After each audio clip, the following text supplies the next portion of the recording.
This is my Prime Speaker Zegana deck tech. Zegana is my Simic commander. She costs two green and two blue. And when she enters the battlefield, she checks for whatever the greatest power among creatures I control is, and she gets that many plus one counters. And then for whatever her power is after that, she draws me that many cards. So the game plan with Zegana is first to have a creature that has some power, cast Zegana, draw lots of cards, and then to copy Zegana to draw even more cards. Usually I sacrifice Zegana unless I think that I have an opportunity to maybe swing with her, and then maybe I'll sacrifice the clone since she is a legendary creature, and any clones resulting, or most of the clones that she'll makes will die to the Legends rule. So speaking of clones, my first clone is Altered Ego. Altered Ego starts out, it can't be countered. That could be a factor, but it not normally will be. It's one of those things when if it is a factor, you won't know about it. It enters the battlefield, it gets plus X counters, where X is however many you paid into X, so it can be even bigger. You know, a 4-mana clone is pretty good, but casting a 5, 6, 7-mana clone for all those additional counters is not too bad, considering it'll be way bigger, and I'll draw that many more cards. Next, we have Clever Impersonator. Of course, Clever Impersonator doesn't have to copy Zegana. It can copy any non-land permanent, which is really versatile. If somebody's got a Great Hinge or another Aristic City or something, that might be more impactful at the time, maybe before I have the mana to cast Zegana. That can be really, really convenient. Just very, very versatile. And I should play it in more decks because it's so versatile, but I just don't. I'm not sure why. These double-faced land on one side, spell effect on the other side card, I just love them. I'd said in a previous deck tech that I had the green one that can regrow a card from your graveyard. I've been putting it in every single green deck. And Glasspool Mimic here does the same sort of thing. We're having a very versatile spell on one side and then land. The land does come into play tapped, I believe for this one, unless you pay some life. However, it's a very good card, and it's just another way to copy Zegana. Next, we have Mirror Image, another 3-mana copy thing. This one only does creatures I control, but because my whole game plan is to copy Zegana, I don't care that it says that. 3 mana, very, very good cost. Another one that basically essentially costs 3 mana is my Phyrexian Metamorph. This can also copy artifacts. Again, like the Great Hinges and things like that are very viable targets for it. And it means if I've got 2 or 3 clones or clone effect cards in my hand, I don't have to use them both to copy Zegana. And just having all of these awesome clones that double as early game ramp or card draw or whatever, very versatile. Next, we have Sakashima of the Thousand Faces. Very good card. I wish I had a partner commander to do this with. I considered turning my Vial Smasher deck into a Grixis Vial Smasher Sakashima deck. However, I really like the way that it plays currently as Thrasios as the partner commander. So for now, Sakashima, at least this nice one, this nice copy that I have of it will go in this deck. 4 mana that does not do the legend rule, so I can have 2 Zeganas. Means I don't have to choose which one to sacrifice. I really like it. The art's sweet, and the etched foiling on it looks amazing. Then, of course, the original Sakashima, the Imposter. The fact that I can return to my hand and then do it again later could come to play. I doubt it. Mostly it's just a 4-mana clone spell. And then next we have Spark Double. Spark Double is another one, much like the later Sakashima, that says it ignores the legend rule. This is just fantastic. It's one of the 2 or 3 best clones in the deck, and I just really like it. Another card I should probably play more of. And then we have Stunt Double. This one's sort of a mediocre clone spell. However, it does have the flash, and that can really come to play because if I don't have any infinite hand size things on the battlefield or ready to play, then I can do it at the end of turn. And drawing all these cards at the end of turn, because when you draw the cards, of course, you put a giant target on your back, and this lets me do it right before I can actually capitalize on all that additional card draw and not have to discard hand size, which can come to play otherwise as well. And then next we have Vizier of the Many Faces. This really represents 2 clones. I can do it once as from my hand and then once again from the graveyard. So, but only taking one card slot. Also, if I ever have to discard down to hand size, it enables me to discard this and still have it as a viable option to cast. So, of course, that's how I copy Zegana. And next we have cards that either enable the +1/+1 counters or are giant creatures of themselves. So, Arithmethes here first starts out as just a 4 mana, taps for both of the colors that I need, color fixing. And, of course, Zegana has the double blue, double green in her casting costs, so she's very color intensive. And that really informed a lot of the decisions I made when it came to color fixing. And Arithmethes just fills two different slots that I need. I need both card ramp, or all the ramp to get to a 6-mana commander, and then I need a big creature. And it does both, so it's just the absolute perfect. And having an island that turns into this 12/12 Kraken is just fantastic. It's just super fun. I did play against a Arithmethes decks on MCG at one point. Very, very powerful. I did consider it, but for now, Zegana is my only Simic commander. Next, we have Eternal Witness. Just one of the best cards in Commander. I just love it. I love this Therese Nielsen art. Every time they print a new art for Eternal Witness, the art's amazing.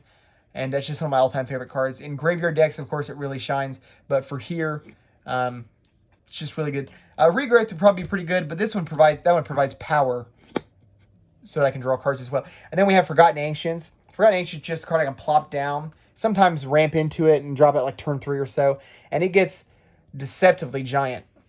When any player casts a spell, it gets a +1/+1 counter, and you do not realize how many spells people cast until you start getting some sort of benefit for it. Anybody that's ever played a Risic Study, or a Smothered Tides for a card draw, you won't realize how often things trigger until you have something that benefits from it. And Forgotten Ancient is no different. It just gets ginormous. And it's not super scary because it doesn't have any evasion, but I can get this easily to a 7/7, or a 7/3, I should say, or I guess a 7/10 or an 8/11 or whatever. And then just drop a Zegana and just draw buku cards. It's crazy. Pretty fun. And then we have Galta. 2-mana 12/12 with Trample. I don't know why they reprinted that. That's crazy. How did that guy ever get past R&D? That's something we'll have to always question ourselves on. I have heard that sometimes it costs 12 mana, but that's only if you're doing it wrong. And the art is fantastic. Got the Magic Game out or something. Then we have a new card. This is Guardian Augmenter. I haven't actually got to play with this yet. It does represent a total of 4 power for Zegana, because of course it checks her power before it draws cards. So the +2/+2 plus the 2 power that it shows means that if I cast Zegana, she comes in as a 5/5. I draw 5 cards, and she has hexproof. And of course, protecting Zegana, because I can clone her. It comes up. It's not the most important thing, but hexproof, very good, just in all situations of Commander. And then we have Herald of Secret Streams. That win condition of beating face with a ginormous Voltron Zegana is something that I have to often rely on when I'm trying to win with this deck.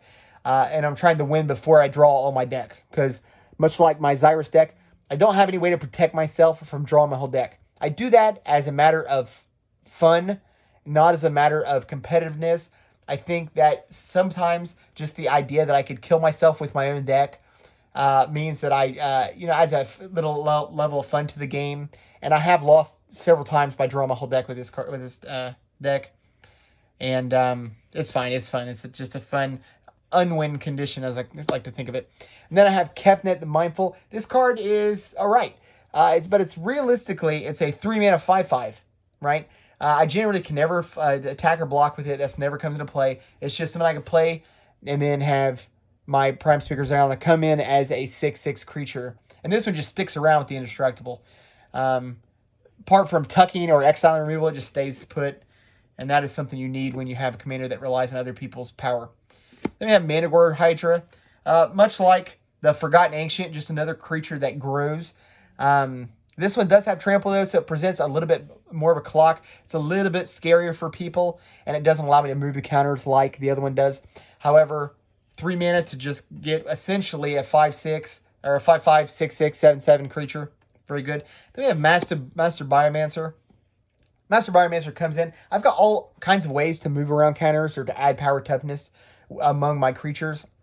So often Master Biomancer comes in or has on board more than 2 power. But even if it only has 2 power, it represents 4 counters for my Zegana.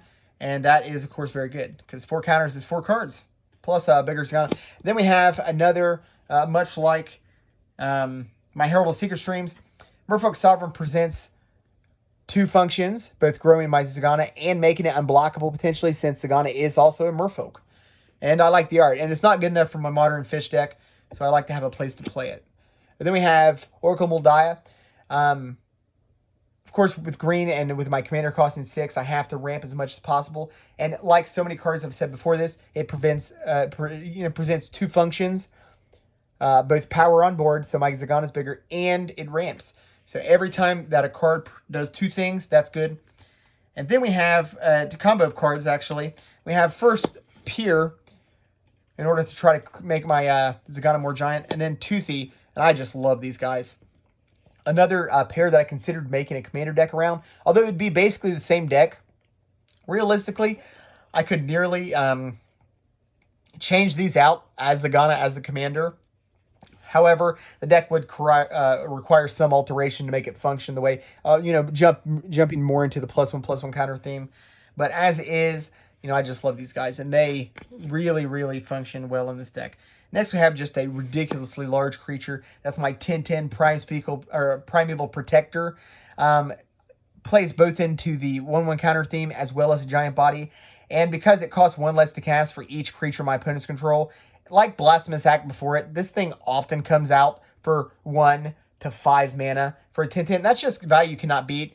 And pumping my whole team, just fantastic. It means that I can cast it either before or after Zegana, and it can both ways have an effect. And then we have Ronus the Indomitable. Much like my Kefnet, this is just a 3 mana 5/5 that has Indestructible. So that's really what it presents. The fact that it has an activated ability that I can actually use, unlike Kefnet, makes it better for the deck than Kefnet was. Then we have Rishkar, Pima Renegade. Just another +1/+1 counter creature. This is just much like other creatures. My Oracle Moldai, for example, this prevents more than one function, right? It both ramps me and does presents power for my Zegana. And then we have Steve. Every green deck needs a Steve. I love Steve.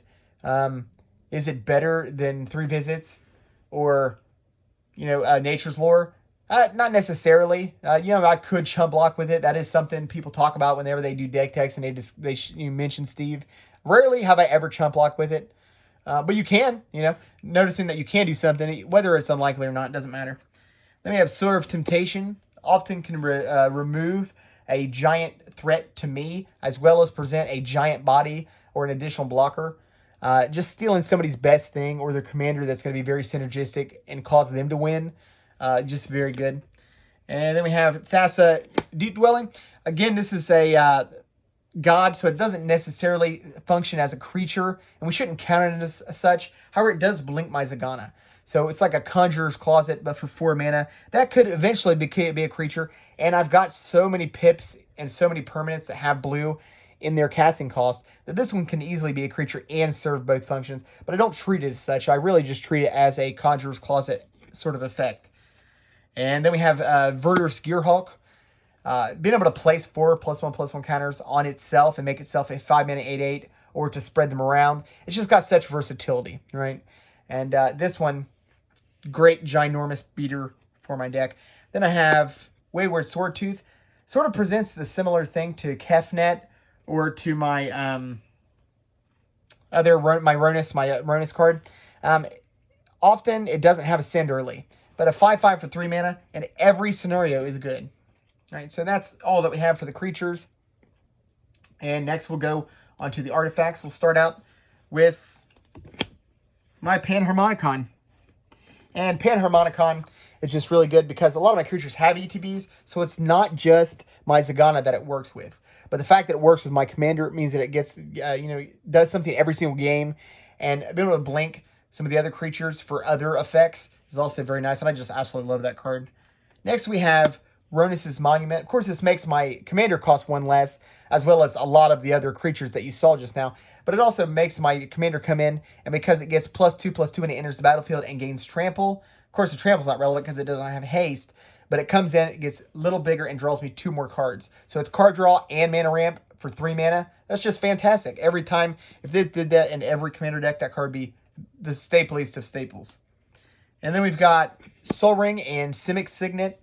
Normally, I don't run a lot of Signets in green decks because they're vulnerable.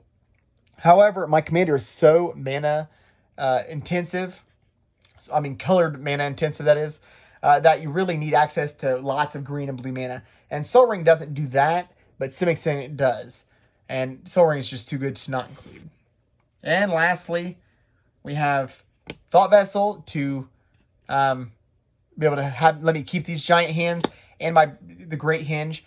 maybe one of my favorite cards of all time. I just love the Great Hinge. I mean, that life gain is not to be underestimated. It has saved me so many times. I'll often gain 10 life on this stupid card. And then tapping for the double green, of course, helps me cast my commander. It's not something I can often get before my commander because maybe I can drop one of those Forgotten Ancients or such and be able to cast it for cheaper. But it just plays in perfectly with this deck. This is the perfect home amongst all my decks for that card, and I just love it. Next, we have my enchantments. I have a small package of them as well. So, of course, I have my Branching Evolution and Hardened Scales. And both of these cards do sort of the same thing.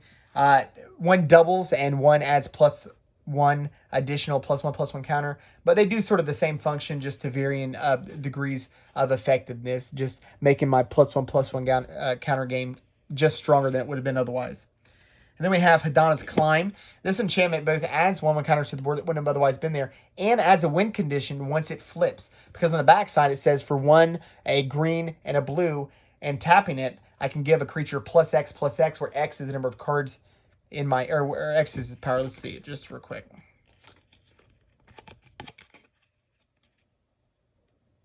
Yeah, so it's +X/+X, where X is its power. So that makes my Zegana ginormous, right? And just being able to Voltron people out of the game with my Hadana's Climb is very, very nice. Next, we have Raincore. Being able to add power for 1 mana that just keeps coming back to me. I love this card. I wish I played it more. It doesn't have a home everywhere. When it does, it always feels nice, especially when a board wipe happens and I just get a card back. Makes it feel like it wasn't so bad that happened. And then we have Simic Ascendancy. This one presents a win con. But it's super telegraphed and very scary for people. They see it coming. They know it's going to happen. And I have won the game with it. It's mostly just for fun. I think because it's so telegraphed and it's so easy to present a threat without being able to capitalize on it immediately, means that I just put a giant target on my head for a go around the table. But it's super fun, and I saw it and I had to put it somewhere, and this deck's perfect for it. And then we have Zendikar Resurgent.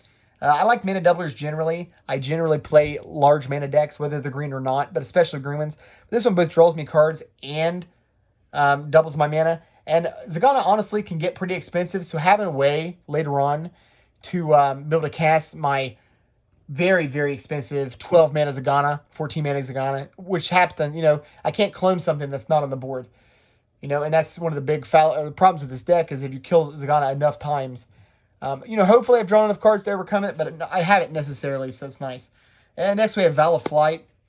This is just another card. It's an answer, and it provides power for my potentially Voltroning my opponent out with my giant flying Zegana now. It's an okay card in most decks, but it's generally capped off at about being not great. In this deck, I think that it's about as good as it's going to be. So next we have some of my instant speed spells. We'll start off with Beast Within. Just having a removal spell that hits anything, always good. Of course, Cyclonic Rift. I don't play a lot of board wipes in this deck. I don't need them.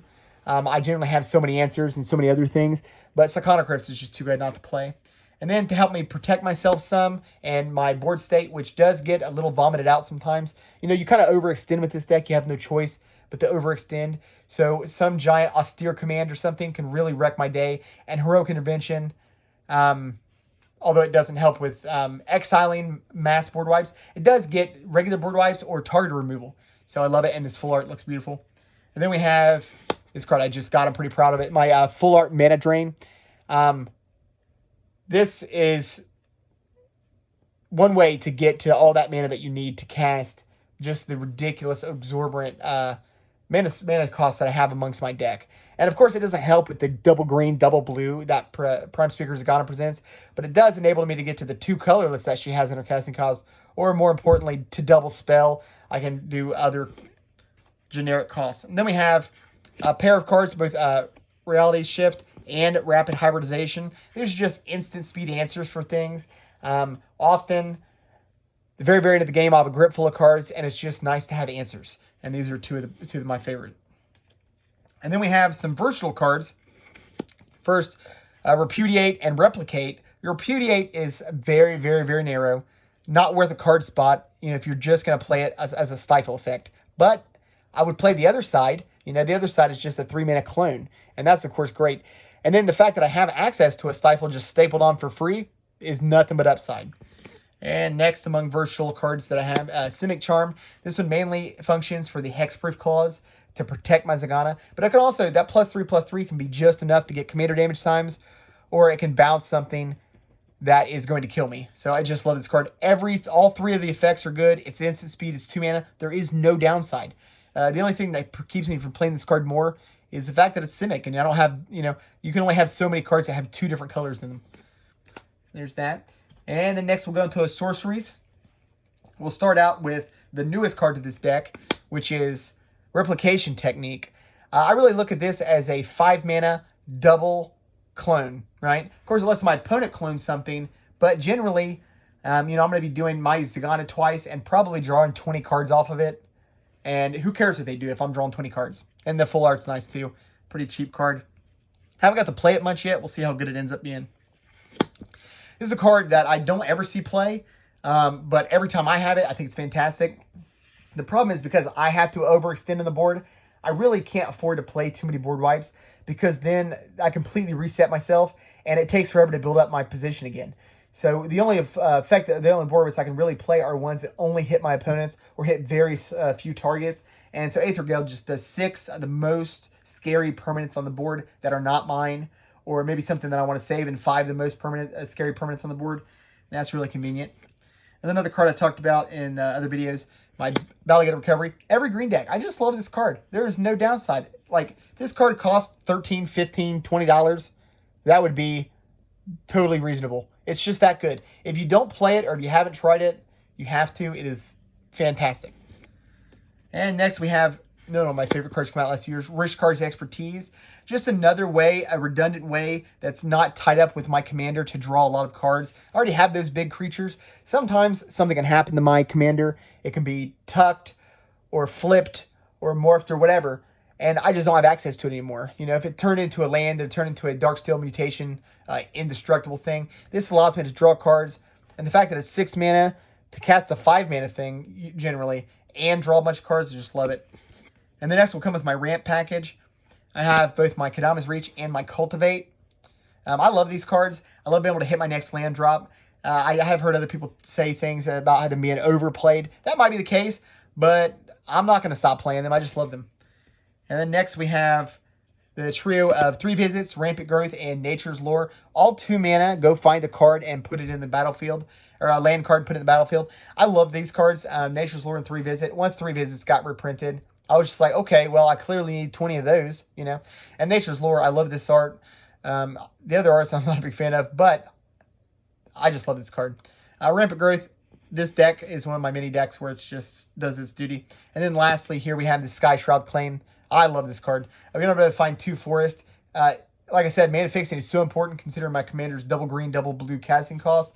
And this is just another way to do it. And then we go to kind of the boring part of the deck tech, toward the lands.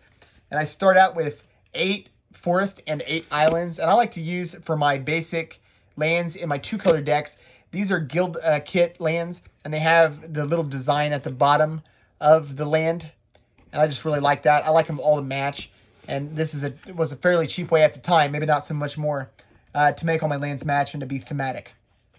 Next we have Orn Reef the Vastwood. This card, I only have it in like 2 decks, and it just happens to be 2 videos in a row. But it's pretty good in this deck. Not as good as my Xyrus deck, but still very good to be able to put 1 counters on all my green creatures. Most of my creatures are green, so it pays off that way. And then next we have all of my lands that only tap for colorless mana. And that is Novashan Heart of Progress and my Reliquary Tower. Having infinite hand size is fantastic when you have 20 or 30 cards. And every time, it's not good enough card to play if you're only sometimes going to have 8 cards. But if you see yourself often having an opportunity to have 10 or more cards, then a Reliquary Tower, it just cannot be beat. I mean, you could discard the worst cards in your hand. You just don't know what's going to happen. It could go around the table and the situation can be so different. So not having to discard those cards is very helpful. And then, of course, Enosian just puts counters much like the Orn Reef the Vastwood. And then I have a lot of 2-color or taps for 2-color lands that are normally not that great. At some point, they could be upgraded. But my commander is so difficult to cast that you have to have lots of dual lands in this deck. And, sometimes I find myself with 2 blue and 1 green, and I'm just in a bind if that happens. So I really have to play even the most basic dual lands, including comes into play, not great lands.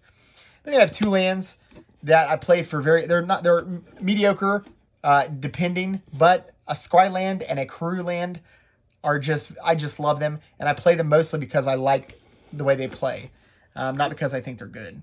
And then nextly, we have 2 lands that mostly come to play untapped, but every now and then, if you don't have a land to show with Vine Glimmer, or you don't have well, for a 2-color deck, it's pretty unlikely you're handling Harbor, I guess, at the very beginning of the game, maybe. But generally, it's just an untapped, non-named dual land. All right, and then we have a few more lands that hit both of my colors. But Waterlogged Grove, which could potentially draw me a card. It's very unlikely, but you just never know. You never know when one more card might be the difference maker. At the very end of the game, when it looks like you're about to lose, and you're like, let's see what's at the top of my library. And it almost never works, but when it does, you have an epic story to tell for weeks. And then Flooded Grove just perfectly mana fixing me like that. The Yavimaya Coast, I generally can avoid taking any damage because I have such good mana fixing in this deck. And then next we have my Tropical Island and my Misty Rainforest. Both of these are fake. I play fake cards because who cares? That's why.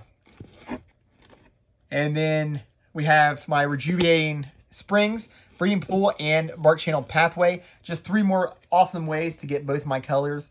It's kind of annoying to have to flip around my Bark Channel Pathways if I want it for the blue. But generally, it doesn't matter. It's only once in a while that it even comes into play as it matters. And then we have the last 3 cards in the deck, my Fabled Passage, Exotic Orchard, and Command Tower. Fabled Passage, of course, not normally necessary for a 2-color deck, but very important in this one because of the, like I've said so many times now, the very exacting mana cost of my commander. So those are the last 3 cards of my commander deck. Zegana is super fun. I like it quite a bit, and it's just a Simic deck that'll have, it's just one of my commander decks that'll forever be a part of my staple of commander decks. And it's just so fun to draw cards. Everybody is always underestimated. If they haven't played against it before, they do not fully expect it to draw quite as many cards as it does. It does take a while to get started. If I'm in a more aggressive commander game, sometimes I can just get run over. But that's sort of the price you pay for doing a 6-mana commander that doesn't win the game when it comes out. But generally, this deck runs enough answers, having all the access to blue that I have, that I'm able to stall the game out long enough to make my 6-mana commander relevant and as effective as it can possibly be. So that is my Prime Speaker Zegana deck. Thank you for listening, and goodbye.